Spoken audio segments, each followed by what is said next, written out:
The coffee had gone cold again. Another morning balancing the noise of the house and the quiet question she kept avoiding. Can I really build something of my own? The lunchboxes were packed. The laundry was running, and somewhere between the chaos and the silence, she felt herself disappearing. She wasn't chasing millions, just freedom. The kind that fits between nap times and school pickups. The kind that didn't require permission slips or explanations to anyone but herself. But every time she opened her laptop, the weight of it all pressed down. The tutorials felt too complicated. The success stories felt too far away. And the voice in her head kept whispering the same question over and over. Who do you think you are? Part of her still felt guilty for wanting more. As if ambition had to disappear when motherhood began. As if choosing herself meant choosing against them. She'd scroll through social media and see other mothers building empires from their kitchen tables and wonder if she'd missed some secret manual everyone else had been handed. Maybe success just wasn't meant for someone like her. But the idea didn't come from a business book. It came from the mess on her kitchen table. A random conversation with another mom at pickup. A frustration she'd been living with for months that she suddenly realized other people were living with too. She started small. So small, it felt almost embarrassing. No business plan, no fancy website. Just a simple offer to solve one problem she understood better than anyone else. The first week, nothing happened. The second week, a single message came through. Then another. Then 3 more. What would you have done in her place? The messages weren't asking for perfection. They were asking for understanding. For someone who'd been there, for solutions that didn't require an MBA or a trust fund to implement. She realized something that changed everything. People don't always need the best solution.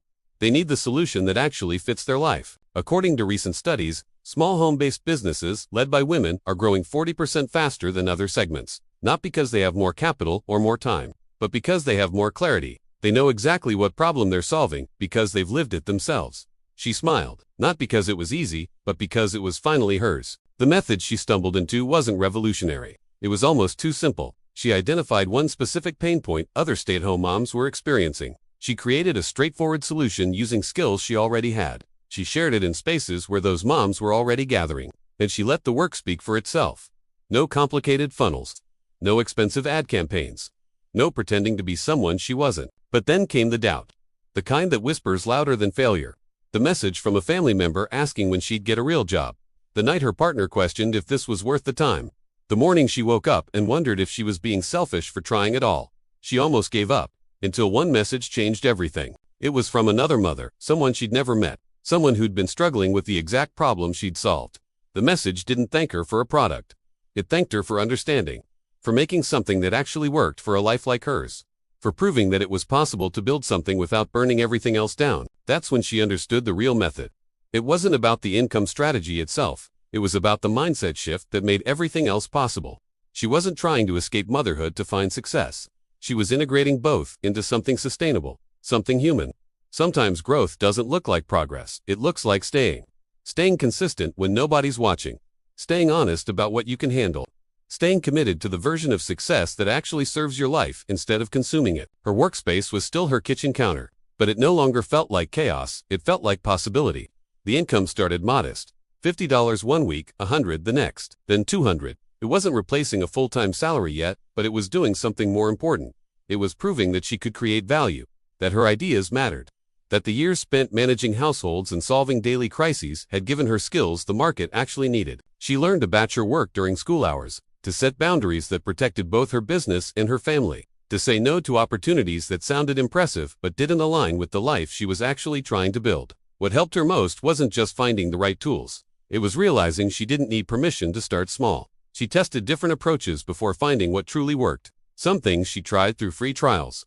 Others she invested in only after she'd already proven the concept to herself. Disclaimer: this content is for educational purposes only and does not replace consultation or assistance from a professional. Always consult a qualified professional for any questions related to finance, business, or investments. The breakthrough came when she stopped comparing her Chapter 1 to everyone else's Chapter 20. When she stopped apologizing for starting from her kitchen instead of a co-working space. When she realized that the mothers she was helping didn't need her to be further ahead. They needed her to be honest about where she was. She started documenting what was working, not to brag, but to remember, to track the small victories that felt invisible in the moment but compound over time. The first month she covered her grocery bill. The first time she could buy something without asking permission. The morning she realized she'd built something that could grow with her instead of demanding she sacrifice everything else. Then came the doubt again. Different this time, but just as loud. The question of whether she was charging enough, whether she deserved to call herself a business owner, whether she should wait until she had more experience before claiming any authority at all. But she kept going. Because the alternative was going back to that cold coffee and that quiet question she'd been avoiding.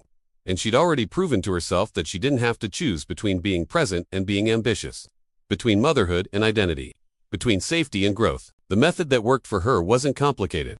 She focused on solving one clear problem for one specific group of people. She delivered value before asking for anything in return.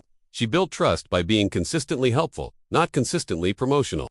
She priced her offers based on the transformation they created, not on how confident she felt. And she remembered something crucial. Every expert she admired had also started from zero. Every successful business owner had also faced that first terrifying moment of putting themselves out there. Every mother building something meaningful had also wondered if she was doing it wrong.